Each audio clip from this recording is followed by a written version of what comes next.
Dr. Donald Hohman, orthopedic surgeon with the Texas Orthopedic Associates in Dallas, Texas. I'm a board-certified, fellowship-trained joint replacement surgeon. I specialize in joint replacements of the hip and the knee. So I really approach selection of joint replacement for patients on an individual basis. For example, some people have a spinal condition, whether they have a spine fusion or a stiff spine, or even some patients even have an extreme situation where they have a hypermobile spine. And so those are patients that can be prone for unique challenges with joint replacement and even problems after surgery. And so we try to use every technology that can help us minimize the risks of any of those problems for those patients.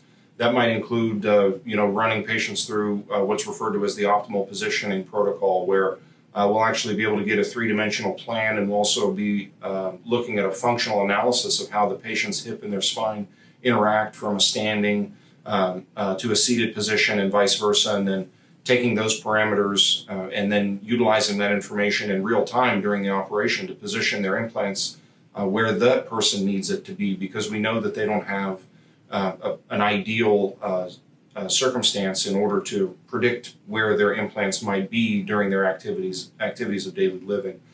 So we try to identify high-risk people and provide them with the best solutions that are available.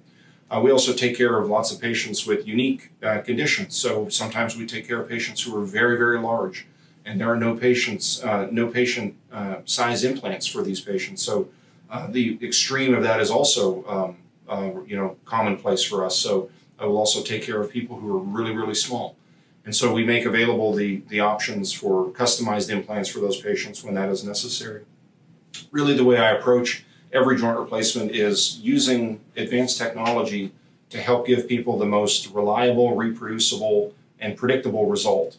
So whether it be a handheld computer during a routine operation with somebody who's not in a high-risk situation, to identifying a high-risk patient who needs really the full court press with a formal functional analysis for their hip.